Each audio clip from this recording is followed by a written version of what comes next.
Elivaldo, ontem saiu a primeira pesquisa Ibope para a sucessão presidencial de 2018. A gente já tem analisado aí muitas pesquisas, especialmente do Datafolha, mas o Ibope agora fez a primeira sondagem.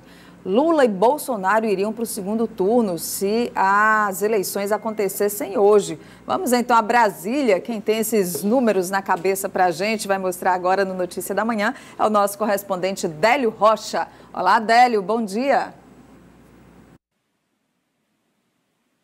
Olá, Nádia Rodrigues, Elivaldo Barbosa, bom dia para vocês e para todos que nos acompanham nesse momento.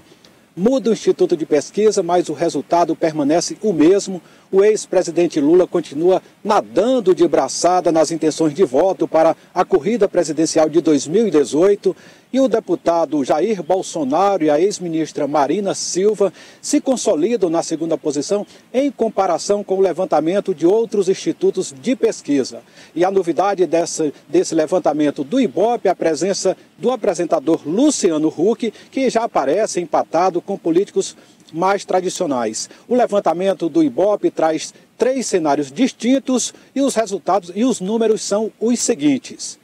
Na pesquisa espontânea, sem sugestões de nome, o ex-presidente Lula aparece com 26%, o deputado Jair Bolsonaro com 9%, a ex-ministra Marina Silva com 2%, depois aparecem empatados com 1% o ex-ministro Ciro Gomes, o governador de São Paulo, Geraldo Alckmin, o prefeito paulistano João Dória, a ex-presidente Dilma Rousseff e o presidente Michel Temer. Outros nomes que aparecem com menos de 1% somam 3%. Brancos e nulos representam 26%, não sabe, não respondeu 30%. Na pesquisa em que são sugeridos os nomes, Lula tem 35%, Bolsonaro 13%, Marina Silva, 8%, em seguida aparecem empatados com 5% o governador Geraldo Alckmin e o apresentador Luciano Huck. Depois vem João Dória com 4%, Ciro Gomes com 3%, Álvaro Dias com 2%, Ronaldo Caiado e Chico Alencar empatam com 1%, já Henrique Meirelles e o banqueiro João Amoedo não pontuam. Brancos e nulos somam 18%, não sabe, não respondeu 5%. Num cenário sem Lula, a liderança fica dividida entre Bolsonaro e Marina Silva, ambos com 15% das intenções de voto. Em terceiro vem Luciano Huck com 8%, na sequência Ciro Gomes e Geraldo Alckmin empatam com 7%, depois vem João Dória com 5%, Álvaro Dias com 3%, em seguida aparecem empatados com 1% o ministro da Fazenda Henrique Meirelles, o ex-prefeito de São Paulo Fernando Haddad, o senador Ronaldo Caiado, o deputado Chico Alencar e o banqueiro João Amoedo. Brancos e nulos representam 26% e não sabe, não respondeu 6%. O que chama a atenção nesse levantamento é então a presença do apresentador Luciano Huck. Ele já aparece empatado com o ex-ministro Ciro Gomes e o governador de São Paulo, Geraldo Alckmin. E o que também chama a atenção nessa pesquisa do Ibope é o crescimento do número de brancos e nulos num cenário sem Lula. Isso representa cerca de isso quer dizer que 1/3 dos eleitores do ex-presidente Lula só vota no próprio Lula. Ele não consegue transferir esses votos para outros candidatos.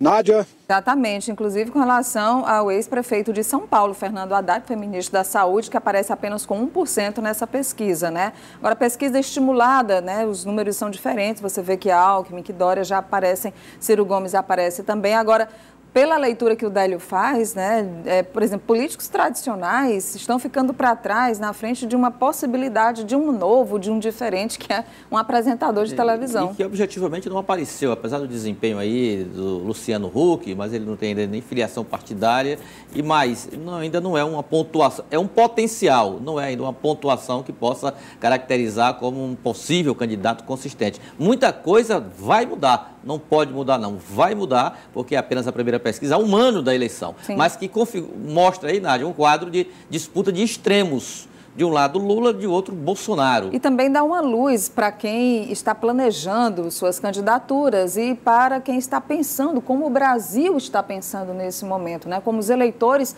estão pensando nesse momento, depois de tantos fatos envolvendo os políticos brasileiros. E ainda tem a questão do julgamento da segunda instância do recurso do presidente Lula no TRF da 4ª Região, porque se ele não puder ser candidato, isso aí muda completamente. É outro cenário, né? Como a própria pesquisa mostra aí, como o próprio Délio diz. Um dado que mostra que tem muitos votos em branco, de indecisos e tudo no cenário sem o Lula. Agora mostra que ainda não apareceu o tal candidato de consenso ou do mercado, ou capaz de conciliar interesses no país, até mesmo para superar a crise política que o país ainda vive, ainda testemunha sobre ela. Não existe ainda. É uma situação de extremos, de um lado e do outro.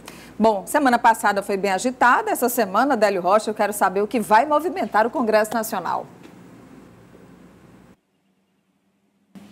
Olha, Nádia, deve ser uma semana mais tranquila, ainda tem um feriado na quinta-feira, do dia 2, né, de finados, e os destaques aqui dessa semana deve ser a votação de um novo rito para as medidas provisórias, isso na Câmara dos Deputados. Ainda na Câmara deve ser votada aí uma medida provisória que prevê mudanças no Fundo de Financiamento Estudantil, o FIES, e mudanças aí podem obrigar o estudante a começar a pagar esse financiamento já logo após o término do curso.